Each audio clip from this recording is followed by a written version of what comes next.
वो तो बेचारा उसने जी। पैंट पहनी होती है, पैंट उधर ही रहती है, बीच में घूम रहा होता है वो।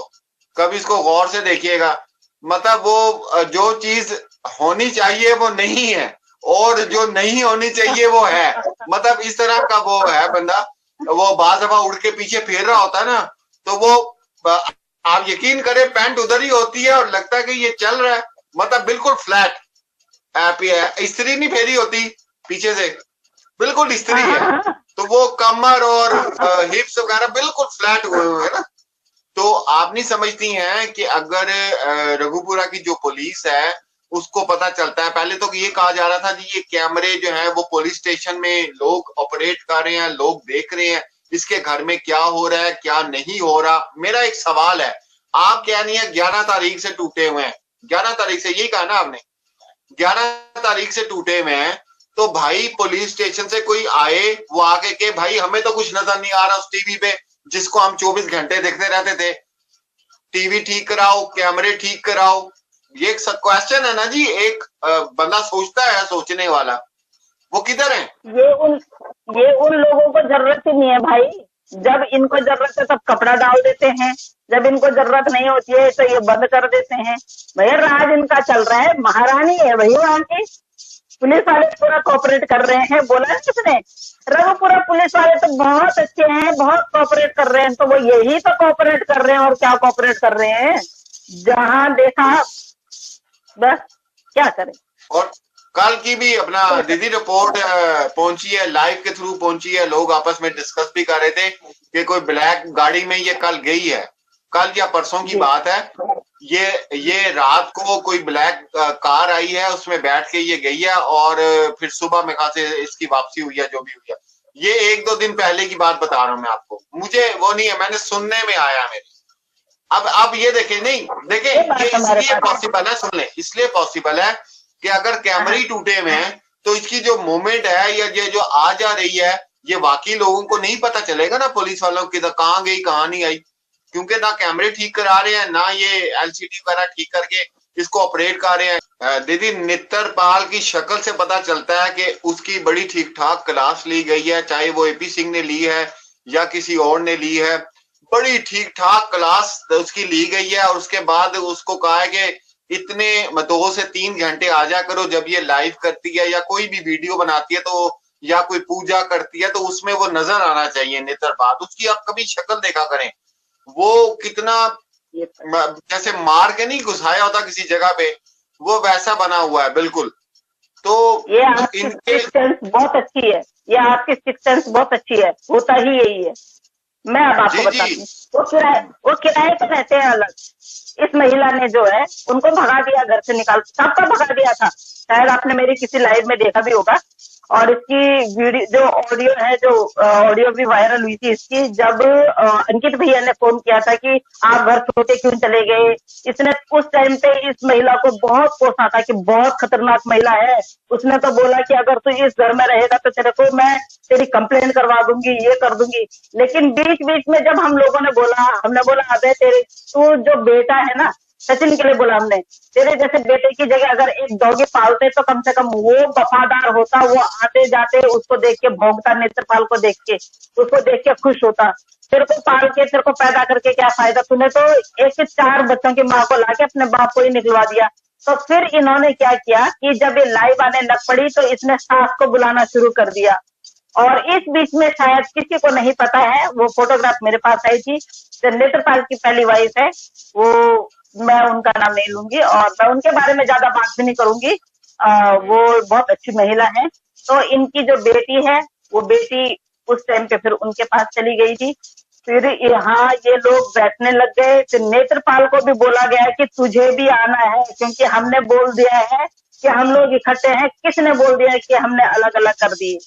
तो नेत्रपाल को भी बहुत अच्छी खासी, बिल्कुल आपके बात से आप सहमत हूँ, बहुत अच्छी खासी डांट लगी है कि जब जब सीमा आपको बुलाए आपको आना है। जब सीमा नहीं बुलाए तो कोई जरूरत नहीं है यहाँ झांकने की, जहाँ हो वहीं बिल्कुल। रहो। वो जी। उनकी एक्टिविटी से और उनकी शक्ल से पता चल जाता है कि मतलब ये खुशी हाँ से उस जी। चीज के अंदर शामिल नहीं है। मतलब ये कह देगी वो कहानी सुना दो तो वो बेचारा कहानी सुनाने लग जाएगा। एक था अंधो, एक था कानो, एक था बहरो है, एक था लंगड़ो। बस वो बेचारा जो अपनी वहां पे बता सकता है कि देखे मैं भी हूं यहाँ पर और इस घर के अंदर रह रहा हूँ, है वो वहां पे नहीं है, वहां नहीं रह रहा वो, ठीक है। और इसी तरह अलग रहते हैं वो जी। ये तो और आप इसी किसी तरह से नहीं, एक बार फोन करके आप पराशर सर को पूछ लीजिएगा, वो तो पूरी कहानी बता देंगे, वो पूरी कहानी बता देंगे इस महिला की। और इस महिला को 4 गाली और दे देंगे एक्स्ट्रा, जितनी देनी होती है उससे एक्स्ट्रा और 4 गाली दे देंगे, एक्स्ट्रा देते हैं। हाँ, देखिए सच्ची बात है, उसकी वजह ये देखें। और हेमर प्रेशर सर हैं, उन पे बहुत लोग तनकीद उठाते हैं, हम लोग नहीं करते। उसकी वजह ये है, देखें वो कहते हैं ना कि घोड़ा अगर घास से दोस्ती कर लेगा तो खाएगा क्या। अब वकील है, उसके पास एक शख्स आया है, देखें वो उसको मोकल के तौर पे जो है वो डील करेगा ना, क्लाइंट के तौर पे डील करेगा ना। तो इनके ज़हन में यही होगा कि अच्छा यार ये एक मसला हो गया तो चलो इसको बेल कराते हैं, हफ्ते 1.5 हफ्ते बाद ये पाकिस्तान चली जाएगी, यही होगा ना, और क्या हो सकता है। लेकिन जब इसने अपने रंग खोले ना तो उसमें फिर पिसना शुरू हुए हेमंत पराशर, वो बेचारे इसमें फंस गए, इस काम में फंस गए। अच्छा एक और बात मोमिन सर के ने बताया था कि जो वकील बेल करवाता है वो बेल वापस नहीं ले सकता, बहुत मुश्किल होता है, क्योंकि उसने देखें एविडेंस के ऊपर काम चलता है ना, गवाहों के ऊपर काम चलता है। अब एक शख्स है, मिसाल के तौर पे मैं किसी का कहता हूं जी ये शख्स बहुत अच्छा है, मैं इसको जानता हूं, साथ में 2 बंदों की गवाही डाल देता हूं।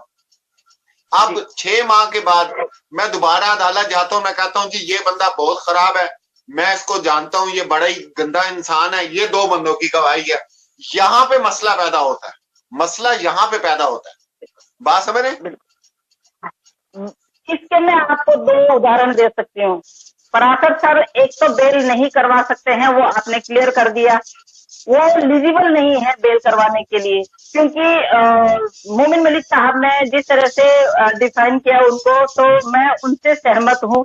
लेकिन एज ए सिटीजन, और वो उस गांव के रहने वाले हैं, तो वो अपने आप को वकील ना समझते हुए जिस तरह से ये वायलेशन कर रही है, तो पराशर सर बेल करवाने के लिए एप्लीकेशन डाल सकते हैं, वो उस चीज के लिए कैपेबल हैं। लेकिन वो तब कि जब हम जैसा कोई और व्यक्ति उनके पास जाए, वो अपने आप नहीं कर सकते हैं।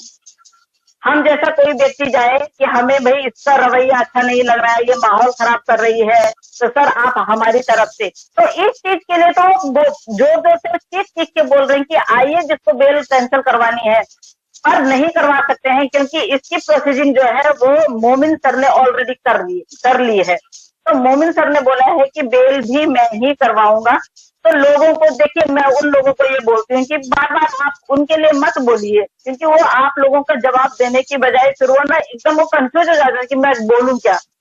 तो पराशर सर एलिजिबल नहीं है भाई बेल करवाने के लिए, क्योंकि मोमिन सर ने उनको पहले ही बोल दिया है। मोमिन सर ने आप लोगों को जिस तरह से बताया, आप जाके उनकी पिछली वाली जो वीडियोस है वो देख लीजिएगा। बस एक ही कंडीशन में वो करवा सकते हैं कि जैसे मैं चली जाऊं, कोई अदर पर्सन चला जाए, या कोई और लोग वहां से चले जाएं कि सर हमें इसका रवैया अच्छा नहीं लग रहा है, एज ए लॉयर आप हमारी तरफ से एप्लीकेशन डाल दीजिए और हम आने के लिए तैयार हैं, और हमारी तरफ से डालिए। वो अपनी तरफ से नहीं डाल सकते हैं, हमारी तरफ से डाल सकते हैं। और तो उसके लिए तो वो बोल रहे हैं कि कोई भी आप आ जाओ मेरे ऑफिस में और इसकी बेल कैंसिलेशन के लिए मैं डाल दूँ। पर जब मलिक साहब ने बोल रखा है तो हम मलिक साहब से आगे नहीं जा सकते हैं। इस केस में पूरे करता भरता हुआ है। लाजमी सी बात है। देखें बज़ाहिर कुछ चीजें ऐसी होती हैं कि लोग समझते हैं कि ये बड़ा अच्छा काम हो रहा है जी, फलां व्यक्ति जो है वो बड़ा अच्छा काम कर रहा है वो भलाई के लिए, लेकिन केस इस तरह के जो पेचीदा केस होते हैं उसमें अच्छा होने के बजाय बुरा होना शुरू हो जाता है। वो आपने जो बात की ना कि जब मोमिन सर मौजूद हैं और वो जिस तरह इसको संभाला हुआ है उन्होंने, जिस तरह वो इस केस को लेके चल रहे हैं, तो इसमें जा जाके पंगे करना केस को खराब करने की बात है ना, केस को खराब किया जा रहा है। तो और इस वजह से कि लाजमी सी बात है, अब मोमिन सर बेहतर समझते हैं कि इसकी बेल कैंसिलेशन का मसला कब उठाना है या कब करना है। क्योंकि अभी 11 से 12 केसेस तो मेरे ख्याल से हो गए हैं, 2 आपने भी किए थे और भी हो गए हैं इसके ऊपर। जी जी। ठीक है, तो वो ओके जब उनको मौका मिलेगा उस पर वो इसकी बेल कैंसिलेशन भी करवा देंगे। वो तो भला करे, वो कहते हैं ना अल्लाह और भगवान जो करते हैं वो बेहतर ही करते हैं। वो जो कैप्चर हमारे पास हो गया, इसके तो छठे दिमाग में नहीं होगा कि ये काम भी हो सकता है कि लोग जूम करके, भाई हम तेरी मनुष्य शक्ल नहीं देखते, हम तेरी मनुष्य शक्ल नहीं देखते, हम ये देखते हैं कि तू आज क्या करतूत घोलने आई है। ठीक है, और जब वहां पे किसी ने जूम करके वो सारी चीजें निकल के आपके सामने आ गई और वो चीज क्लिप वायरल हुआ, पूरे भारत ने देखा, पाकिस्तान ने देखा, उसके बाद ये टीवी बंद हुआ, टूटा, जो कुछ भी हुआ इस टीवी का उसके उस क्लिप के बाद हुआ ये सारा कुछ। और आजकल इसने ढोंग मचा रखा है कि मैं फल फ्रूट खा रही हूँ, ये कर रही हूँ। बेटा तो कोई भी बहाना मार ले, बच्चा पैदा नहीं कर सकती, और अगर तो बच्चा पैदा करती भी है, पहले तो नहीं कर सकती। मेरे को पता है क्यों नहीं कर सकती, क्योंकि तेरे मेडिकल रिपोर्ट में जो दिखाया गया, तेरे मेडिकल रिपोर्ट में जो हुआ है वो हमें भी पता है। तो नहीं कर सकती है। अगर बच्चा तेरा पैदा होता भी है तो वो नाजायज में गिना जाएगा, उसको तो ही रखेगी, उसको ना वो इंडिया का सिटीजन हो, वो भी पैदा नहीं कर सकती, वो भी पैदा नहीं कर सकती और सचिन भी नहीं पैदा कर सकता। भाई वो कहाँ से करेगा, वो तो खुद ही मरा हुआ है, वो खुद ही पछता है अभी। वो तो फारक है, वो तो ज्यादा ही फारक है सचिन।